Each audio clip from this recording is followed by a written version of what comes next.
What is up, guys? It is Ever back with another video, and today is video number 4. Keeping up with that challenge, 30 days, 30 videos, and so keeping up on that. And so today's topic is going to be a mini series that I'm going to do. I'm finally jumping into some of the subjects I've learned within this film course. Today is the exposure triangle. One of the three pillars, of the exposure triangle, which is ISO. The other two are shutter speed and aperture. We'll get into those as separate videos. I just feel like discussing each one and giving it a separate video. One will give me video counts, and I don't want, one thing though too is I don't want my videos to be too long. I've been noticing that my first video was 17 minutes, the other one was like 16, and then this last one was like 10. And so I kind of want to start shortening them down to like 7 to 6 minutes. That way people can listen, watch them. I feel like people will see that and be like, I'm not watching a 17-minute video, unless it's, a broad enough topic and, it's someone generally, But other than that, today is going to be about ISO. So going back real quick, what is the exposure triangle and what is exposure? So exposure is generally how bright your video or image is, and how dark it can get, depending on if you overshoot it with the exposure or undershoot it. And so ISO, I feel like, would be a great one to start with because it's one of the easier ones to talk about. Because ultimately, well, you know what? Let's let my past self explain a little bit more about what ISO is. Let me see if I can get him on the screen here. Actually, I need to. What the heck? Hold on.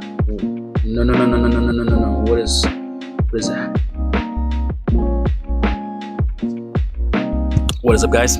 It's me earlier in the day. I thought I'd film outside because it's perfect to talk about overexposure and the exposure triangle, right? And so ISO, again, is one of the pillars of the exposure triangle. And one of the side effects that it has is image noise, or we call it digital noise. And so to show you really quick, that was a overexposed shot starting as a transition. And so that is the ISO on my front end camera being on my phone, my Samsung Galaxy S23, I think it is. It's being at 3200. And so ISO being that bright, it adds all this digital light, and so it overexposes the image. I go back to manual or slide it back down, it essentially tells itself this image is already pretty bright, we don't need to add more light to it. And so there's generally the rule of thumb for ISO is keep it on auto. Honestly, keep it on auto. Generally, you don't want to use digital light, and this is why. Now, funny enough, I was recording, this is like my 15th take almost of this video, and I had all the other like pillars of the exposure triangle on auto, and when I would adjust the ISO, the other pillars would adjust as well, and it would still try to keep the image quality good, but you would get the side effect a little bit better. So watch, let me show you this. So if I go to the 3200 again, the image quality, see, I'm still in here, and you can still see me, it's not overexposed, but you see that fine film over it? If I go back to manual, it goes to 32, it kind of goes away. And so let me see if I can show you guys the difference. So I'm going, that's at 3200, that's at 50, 3200, 50. So it's not bad, right? Depending on the, I think honestly, depending on the technology that you're using, it may be worse, because if it has more power in ISO to add more digital noise, you'll probably see it better, or not better, but worse. And so I think this is the one particular pillar of exposure that generally you don't want to use as much. You want to keep it as low as possible and not use it as much, because the side effect isn't great. The other side effects, as we get into, you'll notice that can be used actually, right? Film noise can't really be used. All it does essentially is it drops the quality of the image. Got the dog, not my dogs, I'm sorry, the barn dogs out there hearing a siren, and so they're freaking out a little bit. But anyways, that's it. I mean, that's basically it for ISO. Don't use it as much. Leave it as low as possible. If you really have to, since what you can do is, if you really have to, use it to the best of your ability, but use it very low. Because maybe you don't have lighting, you don't have proper equipment, or you wanted to film indoors and it's just a very dark image, that's fine.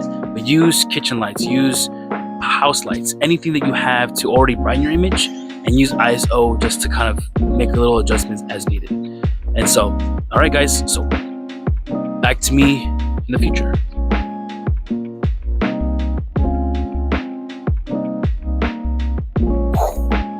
Okay, it's well, still a little overexposed. Let's fix the ISO.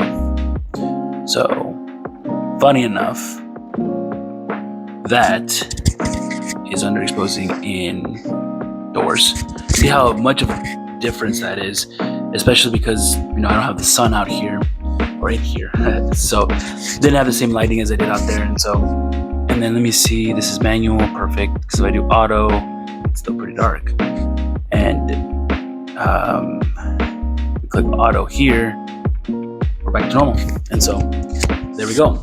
And so that's the video, guys, today. It's pretty short, sweet, gets to the point. I feel rewatching some of the clips, I feel like kind of recap, I want to make sure I don't miss anything. And so to touch base again, ISO, it adds digital light to your scene.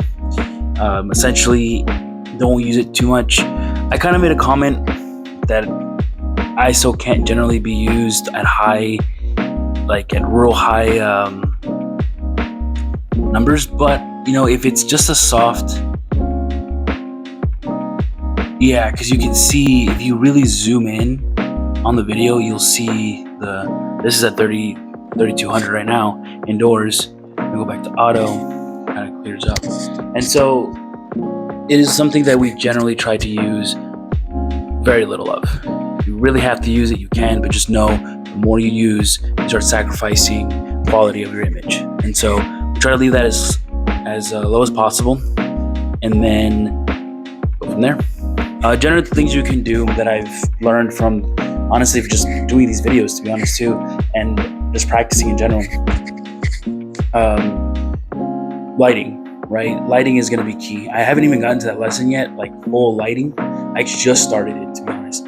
And lighting is going to be important, right? And so, little lights like this can make a huge difference. Generally, watch this. Let's try something here.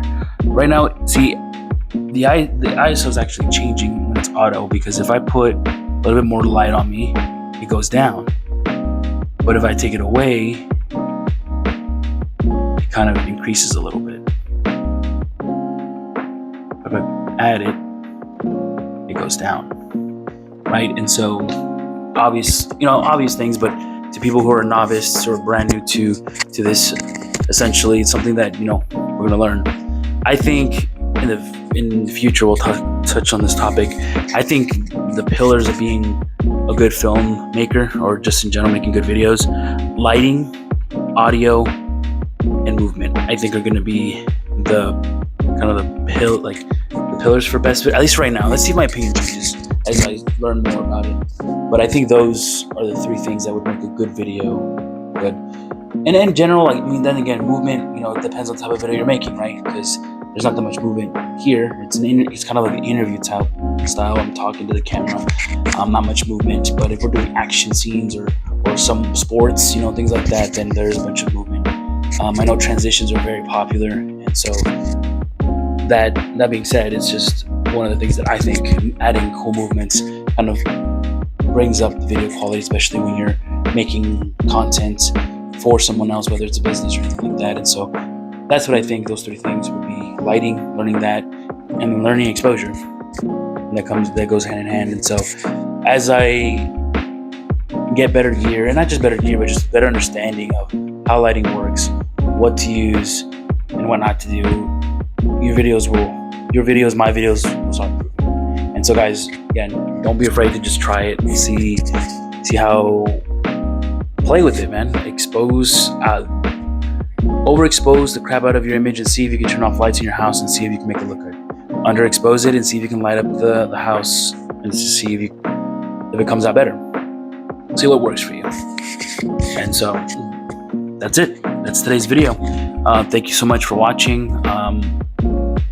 Like, comment, subscribe. Please tell me what you guys think about my video so far. Would love to know about any improvements. Decided to go freehand with the microphone. Decided to use the fuzzy mic. Well, I used the fuzzy mic earlier today, and I was like, you know what, I didn't use this one. It kind of looks like paintbrush to me. It's kind of funny. But I feel like I used it on the outside because I thought, I believe this helps with air and wind, but the other one's more just, it's smaller. It's not as clear that you have a mic, like it's very camouflaged. So anyways, thank you so much for watching. Greatly appreciated, and we'll see you guys later. Peace.